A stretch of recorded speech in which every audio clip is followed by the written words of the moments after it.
Hello students, let us check out this question. तो question कह रहा है कि देखो एक ग्राफ है percentage yield of ammonia as a function of time. तो वाई एक्सिस पे परसेंटेज यील्ड है अमोनिया की और एक्स एक्सिस पे टाइम है। क्या रिएक्शन है N2 plus 3H2 giving you 2NH2। तो ये क्या है, हार्बर्स प्रोसेस। कह रहा है कि डेल्टा H जो है इसका नेगेटिव। डेल्टा H नेगेटिव से हमें क्या पता चल रहा है कि बच्चों डेल्टा H नेगेटिव होता है तो ये एक्सोथर्मिक रिएक्शन होता है ना। हीट प्रोड्यूस होती है, प्रोडक्ट एंड पे हीट प्रोड्यूस होती है। तो मैं इस रिएक्शन को ऐसे भी लिख सकती हूँ कि N2 plus 3H2 giving you 2NH3 plus heat.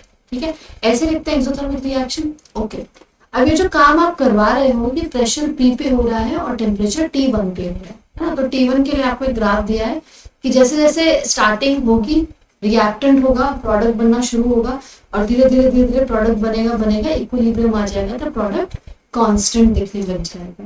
ठीक है, अब कह रहा है कि आप ये सेम रिएक्शन करवा रहे हो लेकिन अब कंडीशन थोड़ी सी अलग है। कंडीशन क्या है, प्रेशर तो सेम ही है लेकिन टेम्परेचर T2 है, एक दूसरा टेम्परेचर है T2। अच्छा, और T1 और T2 में क्या रिलेशन है, T2 is greater than T1, है ना।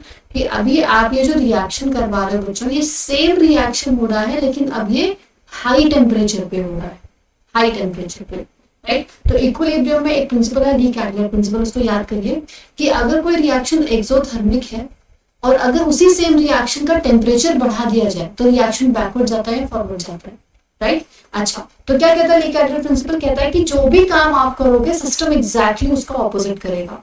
आपने क्या किया, टेम्परेचर बढ़ा दिया तो सिस्टम क्या करेगा, अपना टेम्परेचर कम करेगा। अपना टेम्परेचर कम करने के लिए बच्चों उसके प्रोडक्ट एंड पे हीट है, वो नहीं चाहता है कि वो हीट अप हो, तो व्हाट इट विल डू, ये बैकवर्ड डायरेक्शन में जाने लग जाएगा। और बैकवर्ड डायरेक्शन में जाने की वजह से होगा क्या कि जो अमोनिया बना है ना, अमोनिया भी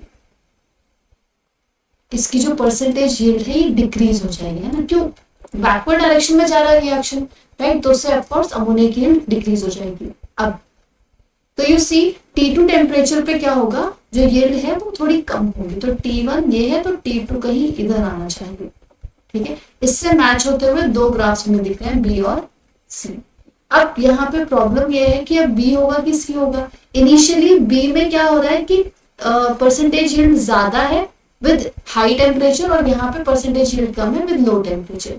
अब आप सोच के देखो, जब कोई रिएक्शन शुरू हो रहा है तो रिएक्शन के स्टार्टिंग में कैसे रिएक्टेंट है, राइट, सिर्फ रिएक्टेंट है। अभी रिएक्शन को थोड़ी ना पता है कि वो एक्सोथर्मिक होने वाला है ना, थोड़ा फनी साउंड कर रहा है यस, बट उसको ये नहीं पता कि भी एक्सोथर्मिक होने वाला है।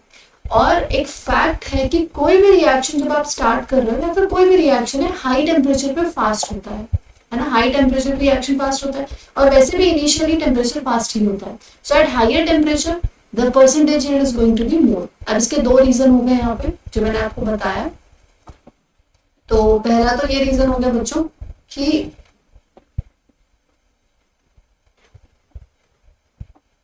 हाई टेम्परेचर पे क्या होता है, फॉरवर्ड रिएक्शन फेवर होते हैं इन जनरल। ठीक है, अगर आप यहाँ पे वो लॉजिक ना लगाओ कि एक्सो है कि एंडो है, तो इन जनरल हाई टेम्परेचर पे फॉरवर्ड रिएक्शन फेवर होते हैं। तो इनिशियली वी डोंट नो कि एक्सोथर्मिक एंडोथर्मिक, वो तो रिएक्शन होने के बाद पता चलेगा कि प्रोडक्ट में हीट आ रही है, राइट। फिर उसके अकॉर्डिंग क्या होगा कि जैसे जैसे टाइम बीतेगा और रिएक्टेंट प्रोडक्ट में बनने लग जाएगा, तो at the very beginning product बहुत कम बना है और जब बनने लग गया तो उसे पता चला कि हाँ ये एक्सोथर्मिक है, तो बैकवर्ड जाना है रिएक्शन। तो T2 पे फिर रिएक्शन जो है यील्ड जो है वो कम हो जाएगी। तो finally the answer is going to be B, right. So I hope this answer is clear to you. Thank you.